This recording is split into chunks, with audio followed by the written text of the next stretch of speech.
went and got letters from the royal authorities, and I went up and down, north and south, and I killed and I massacred, and I was committed to destroying these people of this way. But thanks be unto God. Everybody say, but. You know, when you can use it. Yes, I was a dope addict. Yes, I was strung out in the base house. But thanks be unto God. You see, yes, I was a prostitute. Yes, I sold my body for 10 years. But thanks be unto God. In other words, when you tell them your past, they can't use it against you. When you are free from your past, you can use it against the devil. Welcome to Munroe Recaps, your go-to channel for breaking down the timeless wisdom, teachings, and life lessons of Dr. Myles Munroe into simple, practical, and powerful recaps you can apply every day. You see, the reason why you can forget is because you can be so busy creating new memories, it's easy to forget. You must will to forget. Statement again, for you will forget the shame of your youth. That's what Paul did. That's what Moses did. They will to forget. Now let me tell you how I know when a person forgot their past. They are able to use it.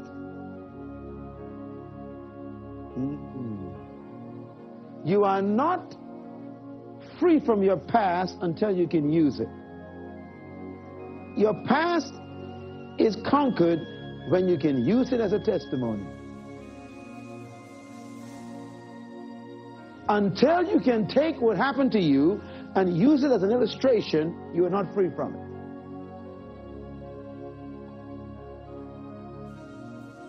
You know, give an example. Guess who wrote about Moses murdering a man? Guess who wrote it? Come on. Moses wrote it.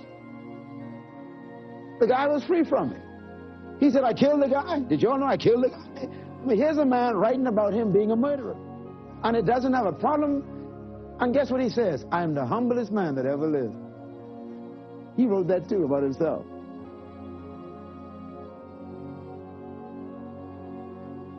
Who wrote about Paul murdering people? Paul did. Every time Paul went into a town to preach, you know the first thing Paul did? Before Paul spoke, before any audience, you read it carefully in history, whenever he wanted to speak to people about God, the first thing he did was said this. He says, hear me, brethren, I am he. You know why he did that? He knew what they were thinking.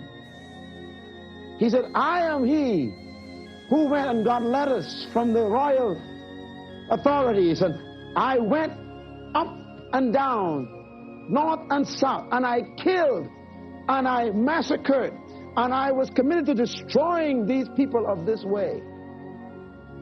But thanks be unto God. Everybody say, but. You know, when you can use it. Yes, I was a dope addict.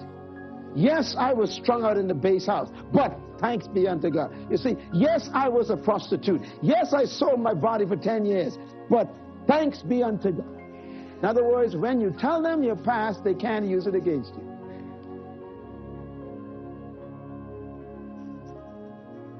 When you are free from your past, you can use it against the devil.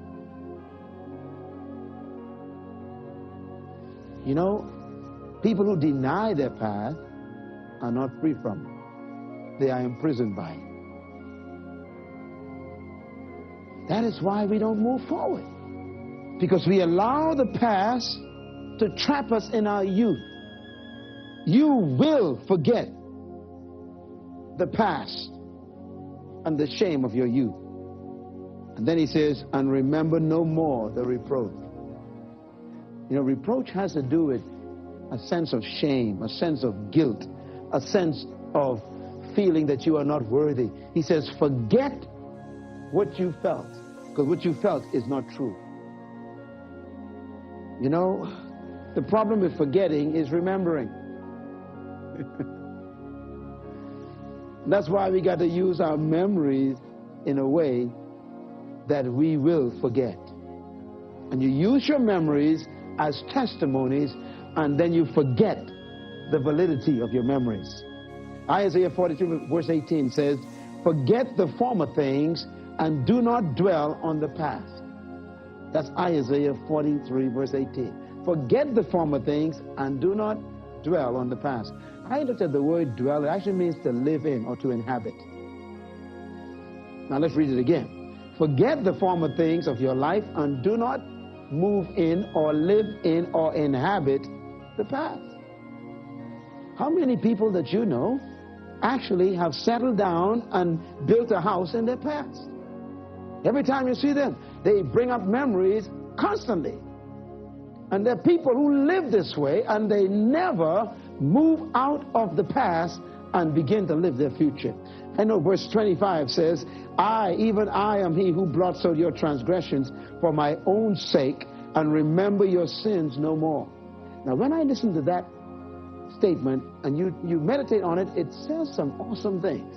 Isaiah 43 verse 25. God says, even I am he who blots out your transgressions. For whose sake? He says, for his own sake. Now, this is an awesome statement. Why would God want to blot out your path for his sake? Because God got some work for you to do. And he don't want what you did to get in the way of what he wants you to do, so he moved what you did so he can see what he wants you to do. You got the point? In other words, God has a dream for your life. And the dream God has for your life is confronted by the nightmare of what you did. God says, I'm going to forget this nightmare for my own sake. What is God's sake? His sake is the dream that he has for your life.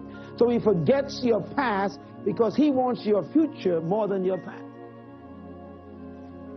God blots out your sins because he wants to see your righteousness. He blots out your failures because he wants to see your success. He's more committed to what you were born to do than what you've done. That is why God is such a good God, because he doesn't hold our past against our future. Aren't you glad for that? Come on, everybody got to clap for that one. Some of you came to this seminar and you have some dreams that you still haven't accomplished. And some of the reasons why you haven't gone is because you are afraid, you are ashamed, and you literally are threatened by your own failures. Can you take God's command? Their iniquities I will remember no more. Hebrews 8:12.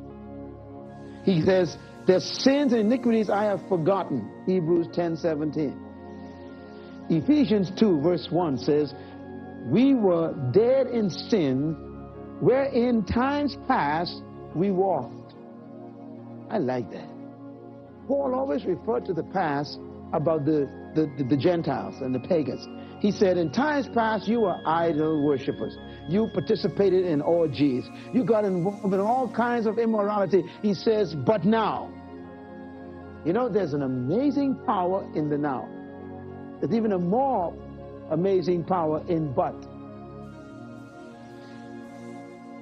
I was an alcoholic, but. I was a D student in school, but. I had a divorce, but. You know, but separates your future and your past.